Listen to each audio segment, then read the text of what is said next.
Natukoy na ang dahilan at kung sino ang pumaslang sa sikat na political vlogger na si Mima Alicia. Sinabi nga dito sa interview ang motibo ng pagpaslang kay Mima Alicia. Panoorin niyo 'to. The motive is it's about the profession, and as well as they have um, uh, personal grudge or personal disagreement na nagsimula sa utang. Na-identify na, sir. Among the vloggers din. No. Sa magkakagrupo sila. No, dun sila lang. The mastermind and the vlogger. Sir, pero And na-identify the na yung victim. mastermind? Yes. May we know yung kanyang, na-arresto na ba? Paano pong ginagawa ng PNP ngayon para ma-arresto siya? Papaalam mo kay judge at kay prosecutor So, sa sir, case of file. Na-arrested na po. Arrested na po yung mastermind. No, they are named. We unmask them and his name and what they are drugs.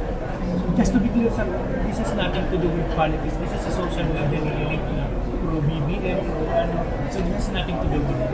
Parang ano lang yun. As of now, that is the motive.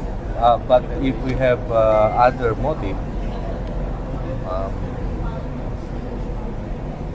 the mastermind, siya lang makakapag. Sir, ilan po yung mastermind? So ayon daw sa investigasyon nila, nakikita daw nila ang isa sa motibo ng pagpaslang kay Alicia ay yung utang na 8 million. And tinitingnan din nila kung yung pagiging political vlogger niya daw ay ang sanhi rin ng kanyang pagpanaw. So si Mima Alicia nga pala ay avid supporter ng PBBM administration. So katulad nito, support siya sa pag-impeach ni Sara Duterte.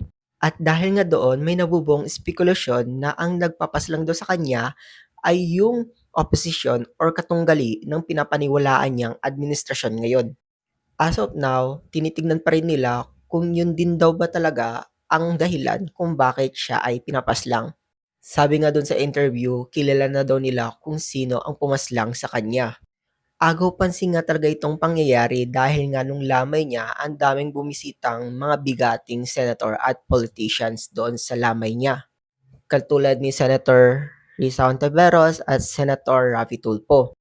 At marami pang iba ang nakikiramay sa kanya. Pero ang dami ring dismayado na hindi bumisita si President Bongbong Marcos sa kanyang lamay dahil nga siya talaga yung pinaglalaban at siya lagi yung pinagtatanggol sa social media or sa mga vlog-vlog niya. So ayun guys, nalaman na kung sino yung mastermind and titignan na lang natin kung ano yung susunod na mangyayari dito.